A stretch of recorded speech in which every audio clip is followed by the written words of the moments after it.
Bismillahirrahmanirrahim. Assalamualaikum warahmatullahi wabarakatuh. Selamat pagi dulur-dulurku sekalian. Semoga sehat dan bahagia selalu. Alhamdulillah hari ini kita bisa bikin video lor ya. Ngapunten saya bikin videonya dari luar kandang umbaran ya lor ya. Semoga video yang nggak jelas ini bisa bermanfaat lah isinya. Dirungokno wae lah rasa didelok. Karena kalau masuk jeblok terus di dalam juga jeblok akhirnya malah ganggu ayamnya makan, mending kita di luar gitu kan. Biar ayamnya nggak stres juga. Wis basah stres terus makin makin diganggu, makin stres ini gitu. Ya, kita sekarang mau bahas masalah seperti biasa penanganan ayam kena penyakit gitu kan. Kemarin kan dari kemarin malam ya, bukan tadi malam, malam yang lalu lagi itu kan hujan deras sampai pagi gitu kan. Yang kemarin saya video dan banjir itu lur. Nah, kan saya udah mikir yang macam-macam gitu loh, cuma saya tetap positive thinking, semoga bisa menangani gitu kan. Karena saya orangnya bukan orang yang rajin gitu kan, yang telaten harus bersihin satu-satu, terus harus ngelindungi ayam satu-satu. Bahkan kayak tutup KW nggak sempet tak tutup gitu loh pas hujan terus gitu. Harusnya kan malam apalah setelah maghrib atau setelah isya, kalau tahu hujan deras terus ya ini, terus aku langsung inisiatif nutup harusnya loh ya, harusnya nutup sampai ke sini. Tapi ya kui lah jenenge wong kurang inisiatif jadi tiru. Alangkah baiknya ketika teman-teman melihara ayam, yaitu teman-teman harus siap siaga. Jadi siap siaga, kalau misalnya ada hujan ya hal apa aja yang harus dilakukan. Akhirnya becek dan lain sebagainya, alhamdulillah ayam nggak ada yang mati. Kok bisa mas nggak ada yang mati? Ya di samping itu takdir Tuhan gitu kan. Jadi untungnya sebelum hujan deras itu saya wis ada satu dirigen yang itu loh, yang tinggal dikit itu isinya terapi gitu kan, isinya terapi. Dan alhamdulillah sebelum hujan mereka udah minum semua, mungkin antibodinya terbentuk juga gitu kan dari terapi itu. Terapi itu apa sih, kayaknya kayak model-model paracetamol gitu loh, kayak penurun demam dan lain sebagainya kayaknya, tapi aku kurang ngeh ya, nggak pernah baca kandungannya. Pokoknya kalau sakit terapi ngono guys. Lalu pemberian makan yang dari tadinya pagi tak banyain gitu, biasanya kan pagi tak banyain mereka itu, terus sorenya cuma makan dikit biar malamnya nyenyak. Jadi tak bagi dua sekarang. Misal saya punya satu kresek nasi bekas gitu kan, bekas apalah, kok bukan nggak cuma nasi sih ya, apapun yang bekas-bekas gitu, satu kresek itu biasanya tak paruh dua sekarang. Ya nggak harus setengah-setengah sih, 3/4 sama 1/4 boleh gitu kan, atau 3/5 2/5, dibanyakin yang pagi nggak masalah. Yang jelas sore sekarang udah mulai makan pakanan aduan lagi lor. Ya memang agak ribet, tapi paling nggak biar malamnya nutrisinya terjaga lor. Kemarin memang missnya itu sorenya makannya cuma dedak fermentasi, jadi nutrisinya kurang terjaga. Takutnya malam-malam lapar terus kademen itu potensi terkena penyakitnya lebih besar gitu loh lur. Kayak gitu. Kalau pagi kan agak hawanya agak hangat, maksudnya enggak sedingin malam, jadi ayamnya insya Allah masih sehat lah, masih kuat lah intinya gitu. Nah ini juga buat pelajaran buat teman-teman gitu kan, bahwa penanganan penyakit itu adalah faktor kedua setelah biaya pakan yang mahal gitu loh dalam kendala di peternak ayam. Walaupun kita udah belajar secara teori, maksudnya secara teori itu ya dari apa sih jenenge, dari YouTube gitu kan. YouTube udah jelasin bahwa kita harus gini mas, penanganan gini mas, semprot ini mas, dan lain sebagainya. Ketika kita nggak praktek sendiri, itu pasti ada missnya lur. Memang kita juga harus berterima kasih juga ya Pak sama yang bikin video youtuber yang menyampaikan bahwa oh kalau gini kendalanya gini. Kita juga harus berterima kasih, karena kita nggak harus modal ayam mati, mereka udah ngasih tahu oh biar nggak mati itu seperti ini. Karena yang menyarankan metode-metode itu pasti pernah mengalami kematian ayam yang cukup banyak gitu loh lur, pasti. Wah, aku pernah gini banyak. Teman-teman bisa ngecek aja lah channel-channel peternakan yang udah besar gitu kan. Pasti metode di awal sama yang baru-baru ini pasti mereka udah beda gitu loh. Misal kayak saya lah. Saya di awal-awal selalu bilang pakainya Fastag M21 karena saya niru dari YouTube juga gitu kan.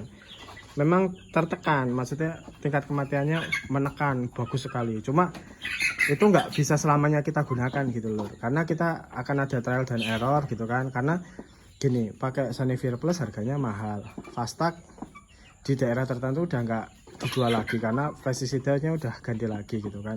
Sedangkan mau pakai selain Fastag juga kita nggak tahu, karena yang udah trial dan error bagus itu cuma Fastag untuk pencegahan lalat misal. Atau katakanlah untuk bau kohe gitu kan, bau kohe kita pakai M21 karena dia cepet gitu loh, ngeringin kotoran terus mengurai kotorannya lebih cepat daripada M4 gitu.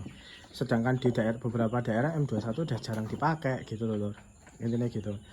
Akhirnya kita pasti berevolusi gitu kan, misal udah nggak pakai pakan pur, kalau udah nggak pakai pakan pur ya ngapain kita pakai M21, intinya kan gitu kan.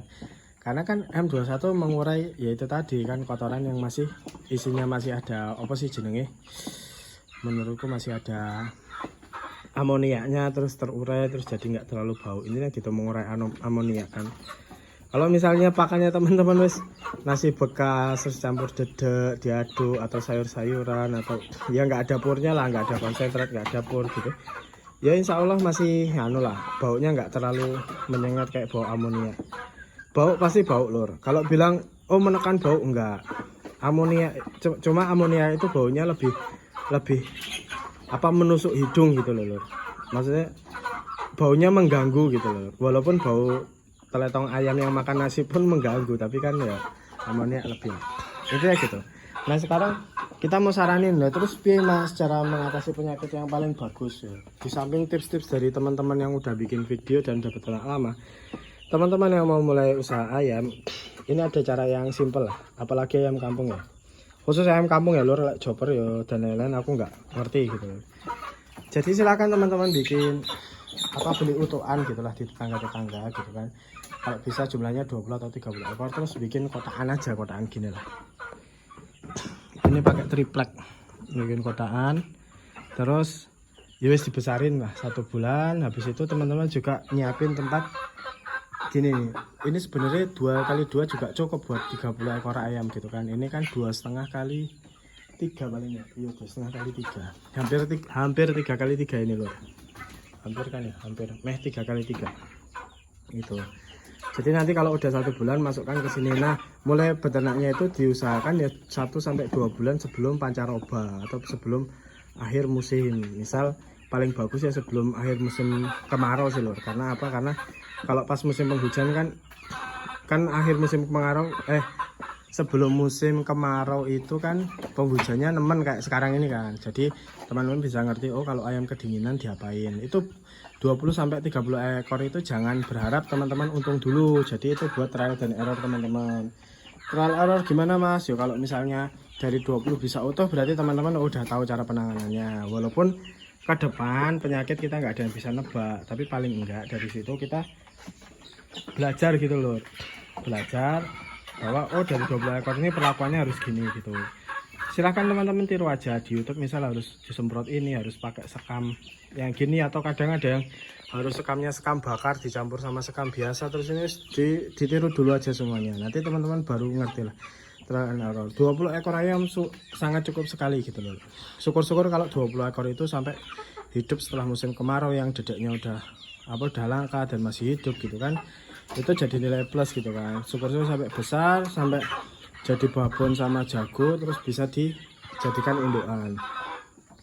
Lebih mudahnya seperti itu lor kalau mau beternak, nggak usah instan kayak saya, karena kalau segala sesuatu yang instan itu hilangnya juga instan, intinya gitu. Daripada teman-teman maksa beli 1 box, 2 box, 3 box, 1 box kan 102 ekor gitu kan, dibesarin kena penyakit terus mati semua, terus teman-teman lemes ya, mending teman-teman nyoba dulu aja dari 20 ekor, 15, 20, 30 lah, 20 lah standarnya, 20 ekor. Terus teman-teman besarkan gitu kan pada saat melewati musim pancaroba, jadi ngerti gitu. Itu saran saya lur ya, buat yang mau mulai usaha ayam kampung silahkan. Yang mau usaha chopper juga silahkan, mau usaha KUB silahkan. Cuma untuk ayam kampung ya gitu aja wis cukup lah, teknik seperti itu aja cukup. Jadi pas ayamnya umur 1-2 bulan dia udah ngerasain oh pancaroba seperti ini, ada yang sakit penanganannya gimana, ada yang sehat kenapa kok bisa sehat, pakannya apa aja, nanti teman-teman trial error terus dari 20 ekor itu. Misal masih cuma mati 1 ekor sih, satu atau 2 ekor lah, oke lah 1-2 ekor, berarti teman-teman insya Allah udah ready 70-80% lah. Kalau misalnya nggak ada kematian 100% ready gas gitu loh.